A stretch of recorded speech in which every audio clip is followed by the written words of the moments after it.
అన్ని విభాగాల్లో రాణిస్తున్న భారత మహిళల క్రికెట్ జట్టు వరుసగా రెండో సిరీస్ పై దృష్టి సారించింది. 3 వన్డేల సిరీస్ లో భాగంగా తొలి మ్యాచ్ లో వెస్టిండీస్ పై 211 పరుగుల భారీ తేడాతో నెగ్గిన హర్మన్ ప్రీత్ బృందం రెట్టించిన ఉత్సాహంతో ఉంది. ఈ నేపథ్యంలో మంగళవారం ఇరు జట్ల మధ్య కీలక రెండో మ్యాచ్ జరగనుంది. ఇందులో నెగ్గితే భారత్ కు సిరీస్ దక్కుతుంది. ఇప్పటికే 3 టీ20ల సిరీస్ ను భారత్ ఖాతాలో వేసుకుంది. వచ్చే ఏడాది స్వదేశంలోని వరల్డ్ కప్ ఉండడంతో ప్రతి మ్యాచ్ భారత్ కు సన్నాహకంగా మారనుంది. ఓపెనర్లు స్మృతి మంధాన, ప్రతీకతో పాటు బ్యాటింగ్ విభాగం సత్తా చాటుతోంది. ప్రత్యర్థి బ్యాటర్లను కుదురుకోనివ్వకుండా పేసర్ రేణుకా సింగ్ తో కూడిన భారత్ బౌలింగ్ దళం చెలరేగుతోంది. ఇక ఆరంభ వన్డేలో చెత్త ఆటతీరుతో మూల్యం చెల్లించుకున్న విండీస్ కు ఈ మ్యాచ్ గెలిస్తేనే సిరీస్ పై ఆశలు ఉంటాయి.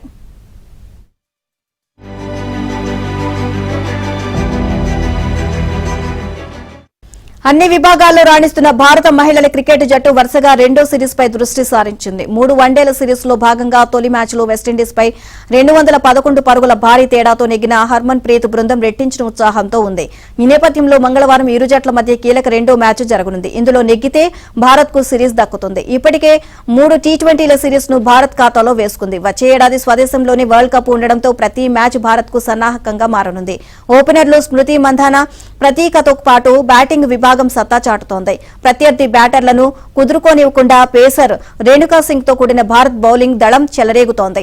ఇక ఆరంభ వన్డేలో చెత్త ఆటతీరుతో మూల్యం చెల్లించుకున్న విండీస్ కు ఈ మ్యాచ్ గెలిస్తేనే సిరీస్ పై ఆశలు ఉంటాయి.